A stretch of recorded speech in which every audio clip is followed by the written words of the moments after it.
Welcome. According to Ukraine's Prime Minister, a recent wave of Russian missile attacks have rendered roughly half of the country's energy grid unusable.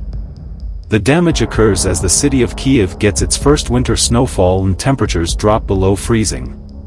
A city official in Kyiv warned that the city would witness a total shutdown of its electrical grid.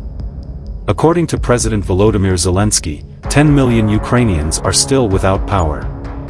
Engineers are working quickly to restore power as Russia continues to bombard Ukraine. Unfortunately, Russia continues to launch missile attacks on Ukraine's essential infrastructure and civilian targets. At a news conference on Friday, Prime Minister Denis Shmyhal said, "Nearly half of our electricity system is incapacitated." According to Mykola Povoroznik, the deputy director of the Kyiv administration, the city is getting ready for many eventualities, including a total shutdown. He did not elaborate on what would occur if the grid entirely failed, although officials have stated that they are not planning to evacuate any communities.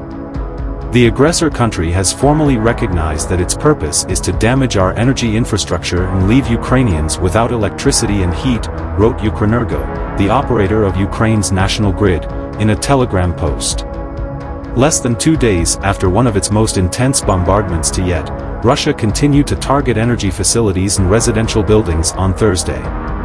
This is a modern Russian technique used in response to defeats on the battlefield, and its effects are now becoming more noticeable. According to Moscow, Kyiv's unwillingness to hold peace talks is the reason for the strikes. The capital city of Kyiv, the western city of Vinnytsia, the port city of Odessa in the southwest, and Sumy in the northeast are the primary areas affected.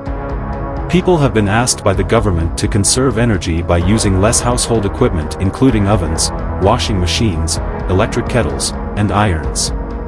The deputy head of Mr. Zelensky's office shared images of people using electricity in authorized tents in the recently liberated city of Kherson because there is still no power, adding that the administration intends to have electricity restored in the city before the end of this week.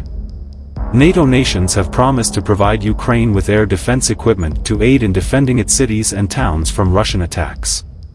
According to President Volodymyr Zelensky, Ukraine only has the surface-to-air missiles necessary to protect 10% of the nation at this time.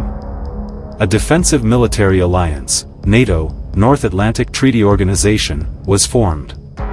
12 nations, including the US, UK, Canada, and France, came together to join it in 1949. Members commit to supporting one another in the event of an armed attack. After World War II, NATO's initial objective was to thwart Russian expansion in Europe.